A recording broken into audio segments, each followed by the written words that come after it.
Thank you, Acting Chairman. Over the last 25 years, 99% of U.S. counties experienced at least one flooding event. In other words, flooding events are nearly universal. But people of color get hit harder due to aging infrastructure, structurally unsound homes, and federal policies like redlining that segregated communities of color and kept them closer to floodplains. Yet low-income neighborhoods and communities of color receive limited investments in flood protection. Reports show that FEMA disproportionately invests in protecting homes in white and wealthy communities from floods, reducing insurance costs and boosting property values for those homeowners. Last year, FEMA Associate Administrator for Resilience, David Marstad, said that FEMA does not track the race or ethnicity of people who receive aid, saying, and I quote him here, "Because we don't collect it, we don't discriminate against individuals," end quote. But just because there's not intentional discrimination does not mean that aid is distributed equitably. Ms. Hernandez, you are an expert on community development, data, and equity. Can you just describe how the failure to collect key demographic data can exacerbate inequity in FEMA programs? Thank you, Senator Warren, for the question. So, yes, absolutely.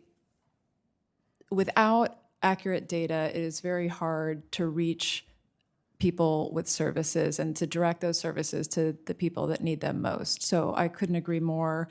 I had a colleague yesterday just looking at some numbers for who lives in the highest flood risk places in this country, and she was just telling me that there is a much higher share of people in poverty, families in poverty. There is a higher share of people that are older than 65 living in the most high-risk places in this country, and a higher share of people who self-identify as people of color and Hispanic. So certainly there are a lot of folks counting on both disaster mitigation and response services in the high flood risk areas. And so absolutely, data is needed. I would say that that is true for FEMA and also for local governments and community leaders who are trying to make their case and advocate for resources. Okay, all right. So we start out structurally that there are more people of color, there are more poor people in areas that are prone to flood, but we can't track what's happening if we don't collect the data. Is that a fair sentence about it? Okay. Yes. So a year and a half ago, FEMA introduced Risk Rating 2.0, which is a new risk rating methodology for the National Flood Insurance Program.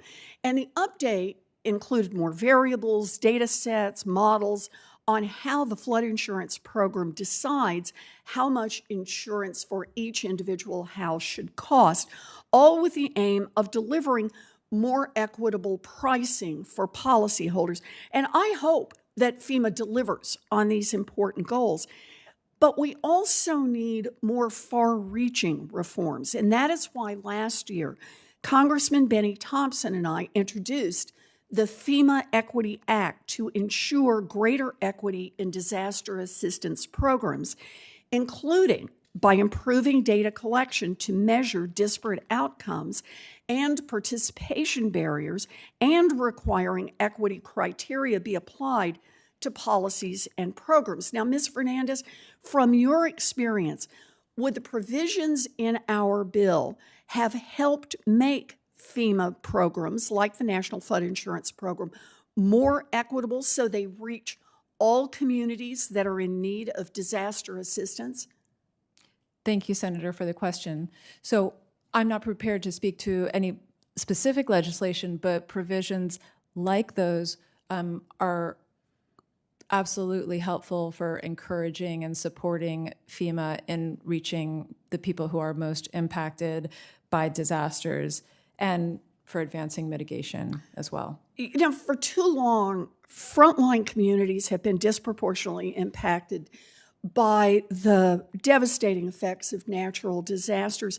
We need to work to address that injustice and to ensure that federal programs are actually fixing the disparity, not making it worse by forcing people to pay more than their fair share or by limiting relief to the people who need it most. The Biden administration has made important reforms to address inequities in federal disaster management programs, but there is more to be done both to codify and to build on these changes. And I will continue to fight for that. Thank you. Thank you, Madam Chair. Senator Kennedy.